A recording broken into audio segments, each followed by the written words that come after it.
Tug'anlar, Kia Rio 2016 объемы 1.6 avtomat коробкада keldi. Пробеги 600 ming tug'anlar. Motoru may jebeydi, коробкасы жақсы deydi.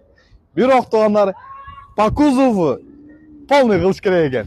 Bunda konkretно aytganda qila turgan yerlari bor ekan. Taksida yurgan mashina tug'anlar, biroq konkretно chirik yerlari yo'q ekan tug'anlar. Bunda простой diskada zimniy balonda mына жерде стопниктерин фарларын алмаштырыш керек туугандар.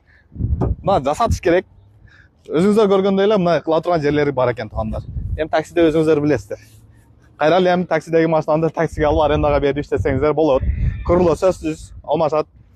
Эшик иштери бар туугандар. Ички салонуна келсек, ички салону бирок кожный чехолдор салынган. Электростеклоподъемниктер, подогрев руль, подогрев лобовой, мультируль, подогрев передний сиденья, котең бар, пассажирский и водительский. Өзүңүздөр көргөндөй эле машинанын акыбалы ушундай. Туугандар, лобовой трещина бар, лобовой сынганын бары. Туугандар, акчасына келсек, акчасы 650 ming дейт туугандар.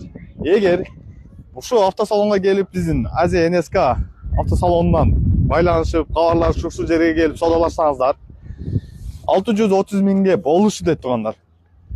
Таксиге аласыздар, айдайсыздар, лицензия бар, ограничениясы жок экен, учету ушул жердеги эжеде, кыргыз эженин атында турат экен. Туугандар, эс номерин калтырабыз, байланышыңыздар, саудалашуу жолдорго.